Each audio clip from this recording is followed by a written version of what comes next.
जय जय श्री राधे। बांके बिहारी लाल की जय। श्री कृष्ण लीलाओं की जो मैंने श्रृंखला प्रारंभ करी है, उसके अंदर आज जो है 7वां अध्याय शुरू करता हूँ मैं अपना, और उसके अंदर पूतना वध मैं आपको आज बताता हूँ। तो सुखदेव जी कहते हैं, हे राजा, कंस का मंत्री तो अनेक राक्षस लिए बालकों को मारता ही था। जब बताया था मैंने आपको कृष्ण का जन्म हुआ, भगवान कृष्ण का जन्म हुआ, तो उसने सारे जितने भी जन्मे थे गोकुल में बालक, सबको मरवा दिया था। तो जो है, तो इनका जो मंत्री था वो अनेक राक्षसों को लेके जो है सभी बालकों को मारता था। लेकिन फिर भी जो है उसने पूतना को वध के लिए क्यों भेजा? तो हे राजन, मुझे इसका वृतांत सुनाइए। तो वो वृतांत जो है क्या है? तो कंस ने जो है एक राक्षसी जिसका नाम पूतना है, उसको मारने के लिए गोकुल में भेजा। भये पूत हैं नंद के, सुनो गोकुल ग्वाम, छल कर अब हो मारियो, गोपी के हैं जाव।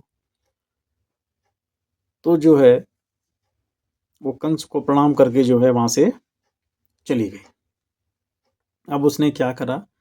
ये माया रूपी होते हैं, इन्होंने माया से अपना जो है पूतना ने शरीर को एक सुंदर युवती बनाया, 16 श्रृंगार किए, और अपनी जो है कुच्छों पर विष लगाया, और वहां पर जो है बढ़िया एकदम सुंदर युवती बन के चल दी।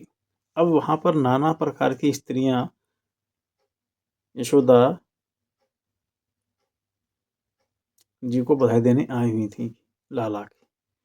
अब वो भी जो है हंसते खेलते जो है पहुंच गई और इसी बीच में जाके चुपड़ी चुपड़ी बातें करने लगी, जिससे सभी गोपियां मोहित हो गईं। और ऐसे जाके वो वार्तालाप करने लगी यशोदा नंद रानी के पास जाके, जैसे कितनी घनिष्ठ मित्र है, कितनी जन्मों से इसको वो जानती हैं। अब इतनी देर बैठे बैठे हो गई, तो बड़ी जो है इधर बैठ के कन्हैया के बारे में, अर्थात यशोदा जी के गोद में लाला है, तो उसको खूब आशीर्वाद भी दे रही है कि तेरा लाला खूब जुग जुग जिए, खूब इस प्रकार की जो है बातें हो रही हैं। अब जो है,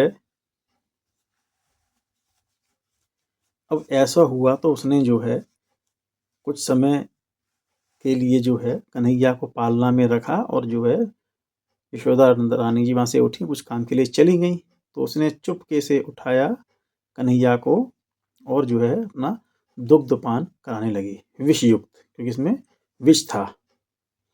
अब तो जैसे ही कन्हैया ने उसका जो है दुग्धपान करने के लिए लगे, तो तुरंत जो है उनको उसके प्राण दांतों से अपने खींचने लगे, मतलब मुख से खींचने लगे।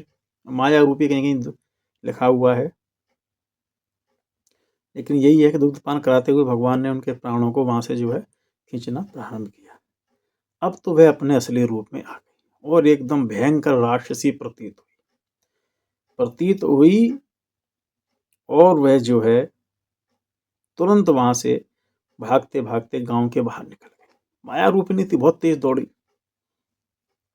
लेकिन कन्हैया ने इसका पिंड नहीं छोड़ा। अब तो जो है धीरे धीरे उसके प्राण जाते रहे, और गांव के बाहर ले जाके उसको जो है एकदम धड़ाम से शरीर उसका पृथ्वी पर गिर पड़ा, और उसके प्राण पखेरु हो गए। प्राण पखेरु हो गए तो रोहिणी और यशोदा जी भागती भागती पहुंची, और वहां पर जाके अपने लाला को उठाया। कन्हैया आप भी वहां मजे से दूध पी रहे हैं, उनको कुछ पता ही नहीं, ऐसा वो जो है बखान कर रहे हैं।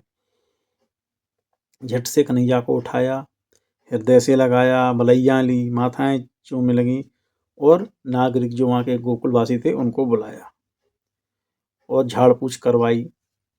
इतने में जो है नंद बाबा को खबर मिली कि ये एक ऐसे ऐसे करके जो है युवती आई और उसने जो है भयंकर राक्षसी का रूप धारण किया है, कन्हैया को जो है दुग्ध पिलाया है। ऐसा सुनकर जो है तुरंत वहां पर आए। अब उन्होंने भी उसका जो है वो राक्षसी को काट काट के उसका संस्कार किया।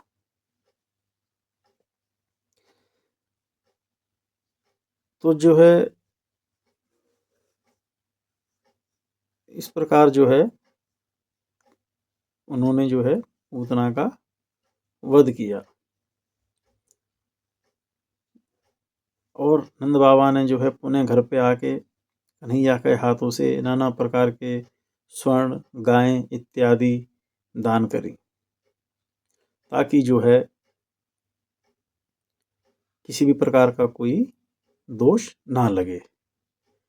इस प्रकार जो है, और इस प्रकार कृष्ण भगवान ने जो है उसका दुग्ध पान करके पूतना का उसको मुक्ति प्रदान किया। इसी के साथ ये जो है मैं आपका 7वां अध्याय पूतनावध नामक समाप्त करता हूँ। जय जय श्री राधे।